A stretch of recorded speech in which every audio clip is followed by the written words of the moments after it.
Hi everyone, and welcome to Inside Bristol. I'm your host Sheridan Nichols, and I've got Heather Moore with us today, and we're talking Historic Preservation Awards, something we haven't seen in a while. So welcome back to the show, Heather, and tell us all about these awards and what we can do to participate. What we can do is participate, like you say. This will be our Bristol's third consecutive year, if we were hoping, but we unfortunately, the committee fell victim to COVID. But the committee started in 2018. The Planning Commission created the committee in 2018 for it to be an annual process to acknowledge those that chose to have a commitment to the restoration of their properties that was of good quality, and to allow those properties to serve as good character for the rest of people to follow, and good examples for historic preservation. And there was a good historic preservation year in 2018 and 2019, and then COVID sort of.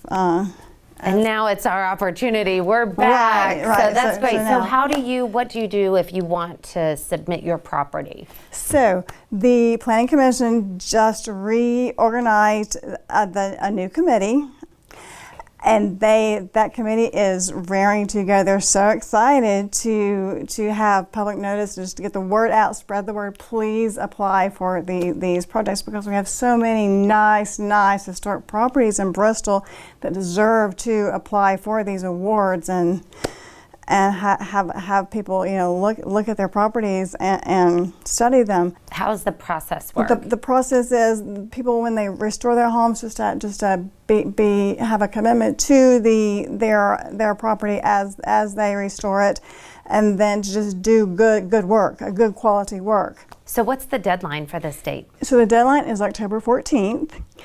And what will be, just fill out the application. It can be done either online or in person, I guess, and then just attach some photographs to go along with it. And I think maybe there are 4 or 5 questions to answer, and include the photographs, and it should be good to go. That's perfect, and it's just the exterior just only.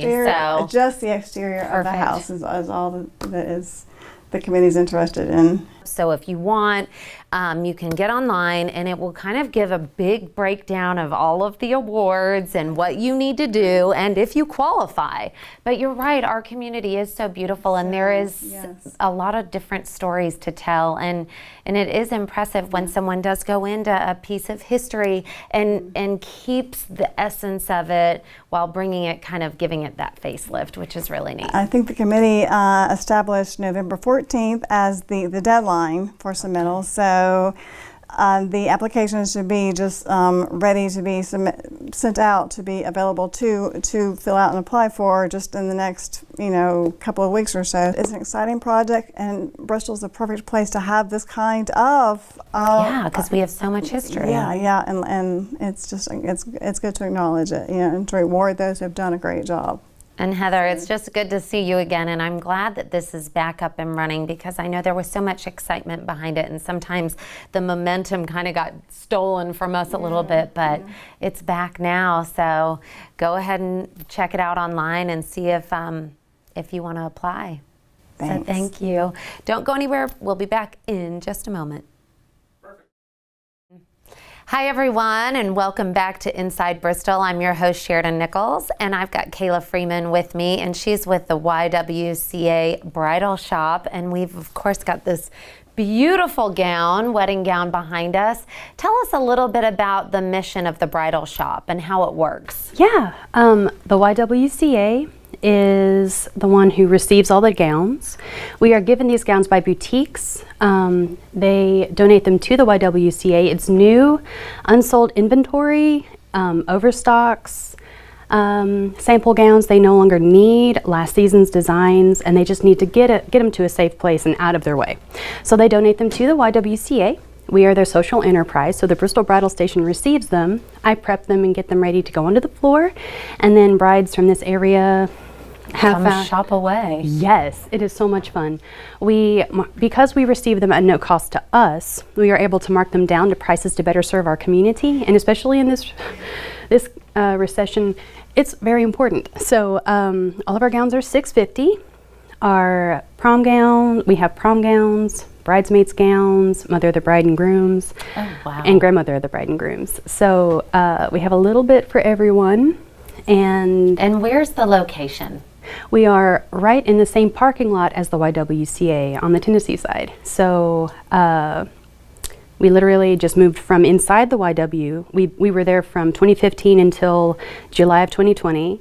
And then we expanded into a little warehouse that's on the end of our parking lot. And we moved in August of 2020, and it has been such a blessing. So, and I know that you have a lot of gowns. So we're not just talking like this one. There's like a ton. We receive gowns every few months. So on the floor, we have about 200-ish. Wow. And we have sizes from 2s to some plus sizes, or plus sizes fluctuate very rapidly because they're in such a high demand. But we usually have really generous donors, and they send us what they can. I'm also able to network with some professionals in this area, wedding vendors and like seamstresses. So our mission is to empower women.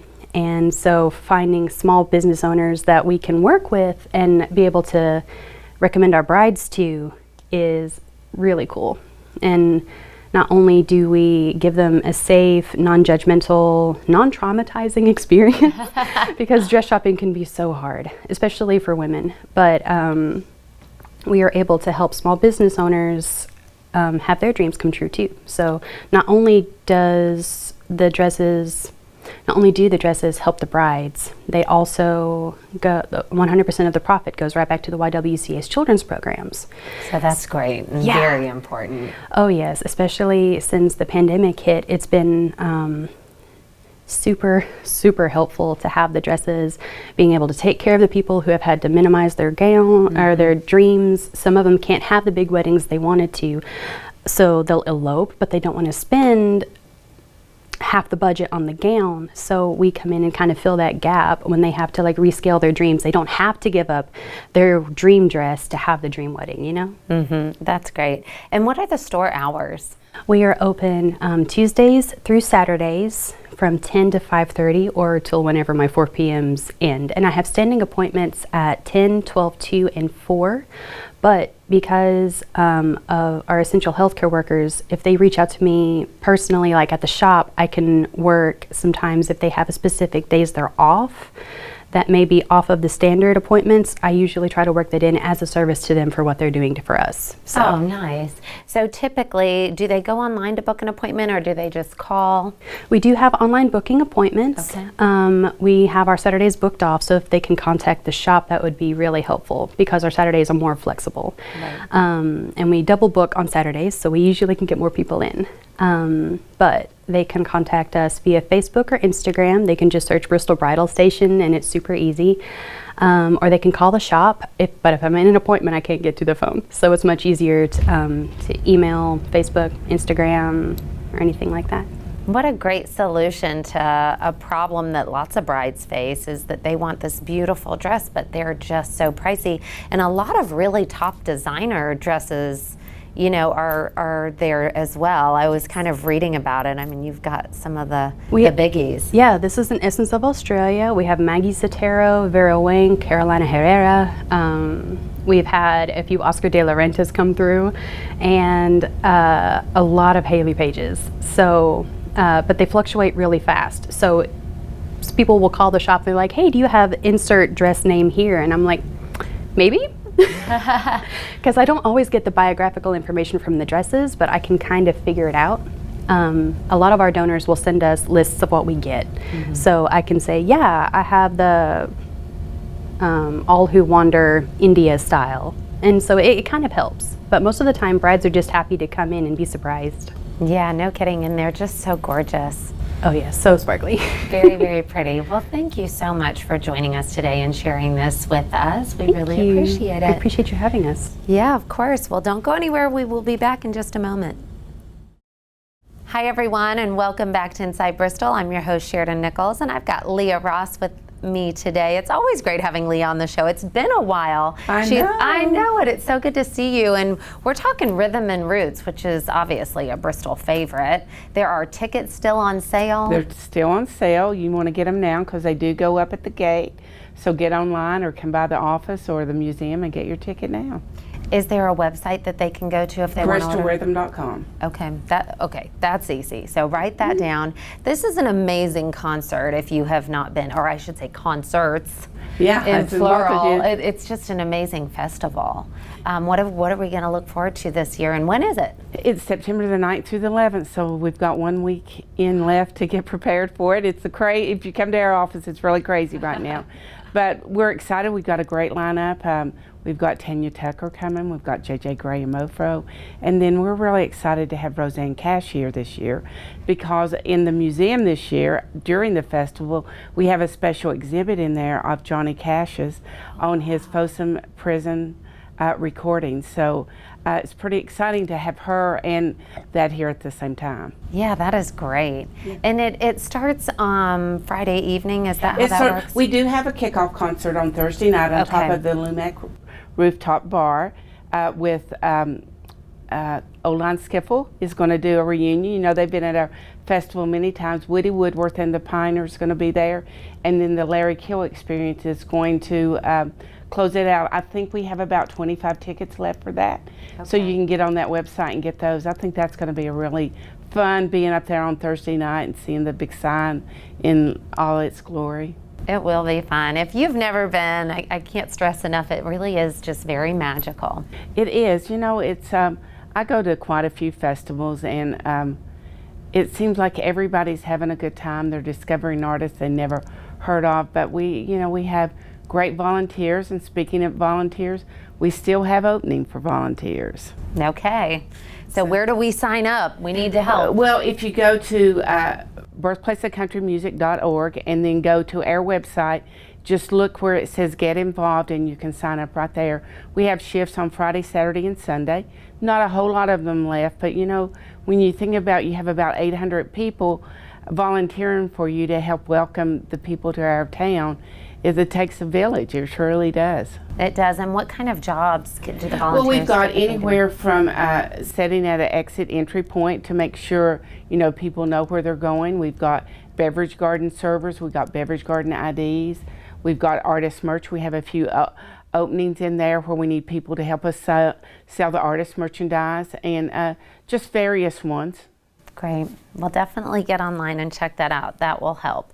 And then Definitely. You kind of are there anyway. You're there anyway. and the thing about it is if you work a shift, you get a free single day pass to the festival. So if you can't afford to come, but you've always wanted to, it's a great opportunity not only to help us out, but then experience the festival too.